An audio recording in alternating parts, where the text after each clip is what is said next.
உங்கள் இல்லங்களில் வந்து உங்கள் உள்ளங்களை உயிர்ப்பிப்பது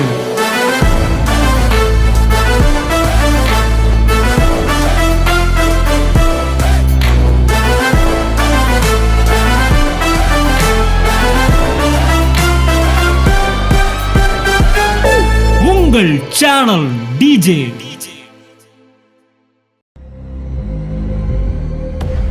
ரொம்ப முக்கியம். விசுவாசம் படிக்கலாம், நீங்க பரிசுத்தம் படிக்கலாம், சாதிக்கிறத படிக்கலாம், பெருக்கத்தை படிக்கலாம், உயர்வை படிக்கலாம், எதை வேணாலும் படிக்கலாம், எது வேணாலும் எழுது. மார்ஜினை கரெக்டா பார்த்துக்கிட்டே வா. அந்த மார்ஜின் என்னன்னா, எப்பொழுதும் உங்கள் இருதயம் இளைப்பாறுதலிலே இருக்க வேண்டும்.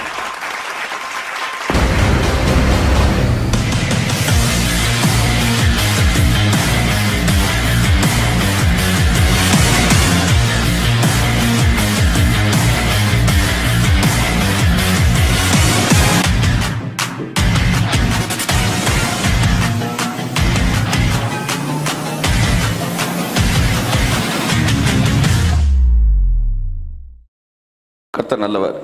இன்றைக்கு ஒரு வசனத்தை எடுத்து இன்னைக்கு ஒரு மெசேஜ் மட்டும் புதுசாக தியானிப்போம். அடுத்த வாரத்தில் இருந்து வேற ஒரு டைட்டிலுக்குள்ள போவோம். வாசிப்போம். எபிரேயர் 3ஆம் அதிகாரம் கடைசி வசனம், அதை தொடர்ந்து 4ஆம் அதிகாரம் 3ஆம் வசனம். ஆதலால் அவிசுவாசத்தினாலே அவர்கள் அதில் பிரவேசிக்க கூடாமல் போனார்கள் என்று அவிசுவாசத்தினாலே அவர்கள் அதில் பிரவேசிக்க கூடாமல் போனார்கள் என்று பார்க்கிறோம். அதிலே பிரவேசிக்க கூடாமல் போனார்கள் என்று பார்க்கிறோம். எதிலே சொல்ல முடியுமா யாராவது? அந்த முந்தின வசனம் வாசிங்க. பின்னும் என்னுடைய இளைப்பாறுதலில் பிரவேசிப்பது இல்லை என்று அவர் யாரை குறித்து ஆணையிட்டார்? கீழ்ப்படியாதவர்களை குறித்தல்லவா? ஆதலால் அவிசுவாசத்தினாலே அவர்கள் அதில் பிரவேசிக்க கூடாமல் போனார்கள் என்று அந்த இளைப்பாறுதலிலே பிரவேசிக்க கூடாமல் போனார்கள் என்று பார்க்கிறோம். என்று சத்தமா சொல்லுங்க. பார்க்கிறோம். 4ஆம் அதிகாரம் 3ஆம் வசனம். விசுவாசித்தவர்களாகிய நாமோ நமக்கு என்ன அட்ரஸ்? நமக்கு பேரு விசுவாசித்தவர்களாகிய ஜஸ்டினாகிய நானோ அப்படின்ற மாதிரி, விசுவாசித்தவனாகிய விசுவாசித்தவர்களாகிய நாமோ அந்த இளைப்பாறுதலில் பிரவேசிக்கிறோம். கையத்தட்டு. நல்லா நல்லா நல்லா நல்ல பிதாவே, இயேசு கிறிஸ்துவின் நாமத்தில் இந்த வசனங்களை ஆசீர்வதிங்க. இதை கேட்கிற எல்லாருடைய இருதயங்களும் திறக்கப்படட்டும். பிளஸ் பண்றோம் இயேசு கிறிஸ்துவின் நாமத்தினால. இந்த வார்த்தையில் எங்க லைஃப் ஸ்டைலை மாற்றட்டும் இயேசு கிறிஸ்து நாமத்தில் பிதாவே. ஹல்லேலூயா. சத்தம் அல்லேலூயா சொல்லுவோம். ஆமென். திரும்ப வாசிப்போம். விசுவாசித்தவர்களாகிய நாமோ அந்த இளைப்பாறுதலில் பிரவேசிக்கிறோம். எல்லாம் சொல்லுவோம். 2 கரங்களை விரித்து இளைப்பாறுதல். 2 கரங்களை விரித்து சொல்லுங்க. இளைப்பாறுதல். கிறிஸ்தவ வாழ்க்கை என்பது இளைப்பாறுதலின் வாழ்க்கை. ஹல்லேலூயா. இந்த இளைப்பாறுதல் என்பது கிறிஸ்தவ வாழ்க்கையின் அடிப்படை சத்தியம். நான் ஒரு கிறிஸ்தவன் என்றால் முதலாவது நான் ஒரு இளைப்பாறுதலில் இருக்க வேண்டும். பேசிக் என்னன்னா, நான் இளைப்பாறுதல் இருக்கணும். இதுக்கு மேல மேல மேல மேல மேல நிறைய படிச்சுக்கிட்டே போலாம், எவ்வளவு வேணாலும் எழுதலாம். கர்த்தர் சொன்னாரு, மார்ஜினை கரெக்டா பார்த்துக்கிட்டே வான்றாரு. கையத்தட்டு. கர்த்தர் என்ற சொன்னது மார்ஜின். நிறைய படிப்பு இருக்கு, நம்மளே இதை தாண்டி நிறைய படிக்கிறோம். ஆனா திரும்ப திரும்ப மார்ஜின் கோடு கரெக்டா இருக்கான்னு பார்த்துக்கிட்டே வரணும். ரொம்ப முக்கியம். விசுவாசம் படிக்கலாம், நீங்க பரிசுத்தம் படிக்கலாம், சாதிக்கிறத படிக்கலாம், பெருக்கத்தை படிக்கலாம், உயர்வை படிக்கலாம், எதை வேணாலும் படிக்கலாம், எது வேணாலும் எழுது. மார்ஜினை கரெக்டா பார்த்துக்கிட்டே வா. அந்த மார்ஜின் என்னன்னா, எப்பொழுதும் உங்கள் இருதயம் இளைப்பாறுதலிலே இருக்க வேண்டும். அந்த ஏரியா மட்டும் டிஸ்டர்ப் ஆயிரவே கூடாது. டிஸ்டர்ப் ஆயிரவே கூடாது. என் அன்புக்குரியவர்களே, காரணம் அது அடிப்படை. நீ என்ன வேணாலும் பண்ணுங்க, எதை வேணாலும் செய்யுங்க, மிகப்பெரிய காரியங்களை கத்தரிக்கை செய்யுங்க. பெரிய யூனிவர்சிட்டி கட்டுங்க, பெரிய பைபிள் காலேஜ் கட்டுங்க, பைபிள் யூனிவர்சிட்டி கட்டுங்க, உலகத்தின் பல நாடுகளிலே சபைகளை ஸ்தாபிங்க, என்ன வேணாலும் பண்ணுங்க. உங்கள் இருதயம் இளைப்பாறுதலில் இருக்க வேண்டும். ஒருவன் தன் ஜீவனை நஷ்டப்படுத்தி இந்த உலகத்தில் எதையுமே செய்யக்கூடாது. அது ஊழியமாக இருந்தால் கூட. அதான் தாவீது, மன்னிக்கவும், பவுல் சொல்லுகிறார், நான் எல்லா சூழ்நிலையிலும் மனரம்யமாக இருக்க கற்றுக்கொண்டேன். It is a lesson. எல்லா நேரத்துலையும்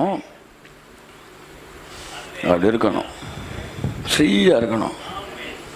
தென்றல் காற்றில் பாருங்கள், அப்படியே வீசும்போது உங்களுக்கு இருக்கிற அந்த மனநிலையை போல பரிசுத்த ஆவியின் பிரசன்னத்தில் எப்போவுமே இளைப்பாறுதலில் இருக்க கற்றுக்கொள்ள வேண்டும். இயேசுவின் ரத்தம் தெளிக்கப்படட்டாமே. மன ரம்யம் எல்லாம் சொல்லுங்க. ஆமென். அதை நீங்கள் புரிஞ்சுக்கிட்டீங்கன்னா எல்லா சூழ்நிலையிலும் நீங்கள் மனரம்யமாக இருக்க முடியும்.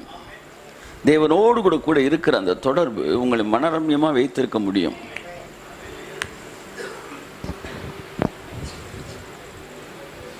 உங்கள் எதிரிகள் என்ன பண்ணாலும் நீங்கள் மனரம்யமாக இருக்க முடியும்.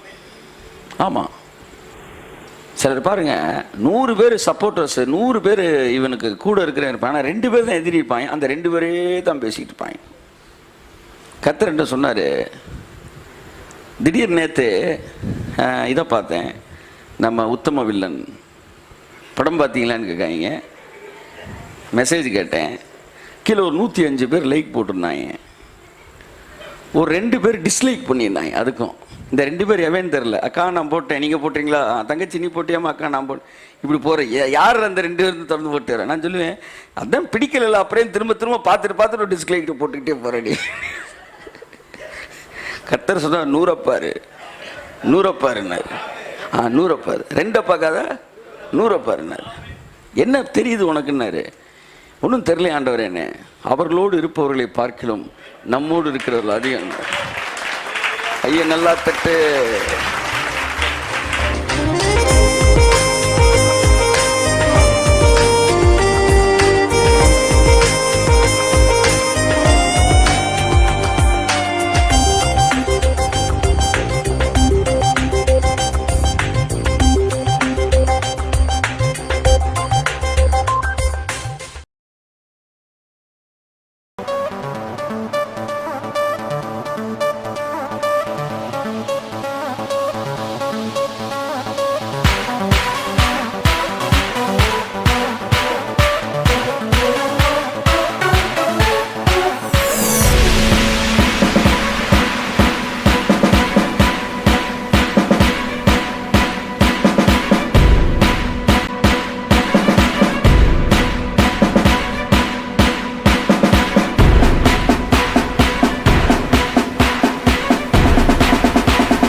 தினமும் ஒரு தீக்குச்சி.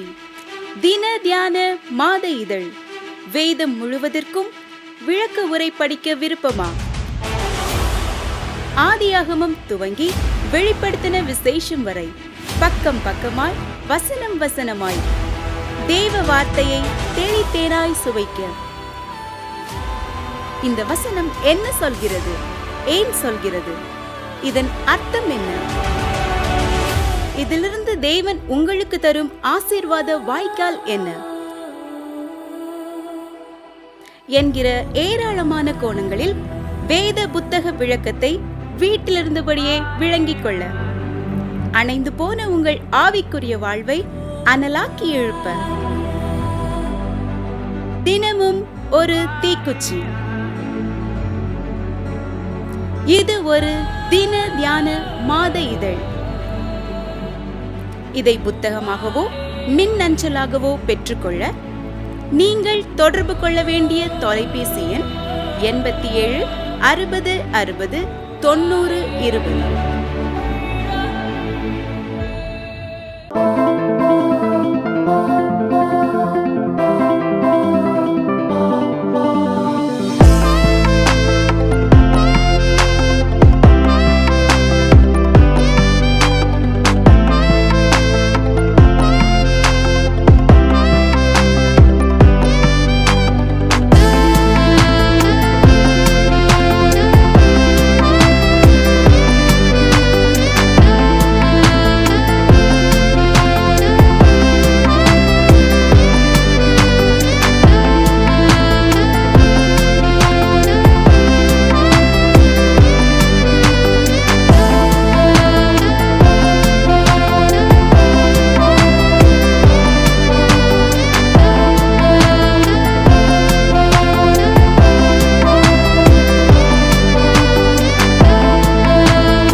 உங்கள் இல்லங்களில் வந்து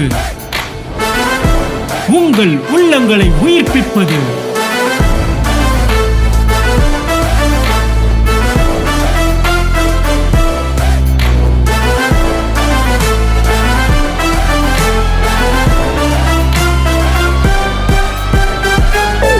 உங்கள் சேனல் டிஜே.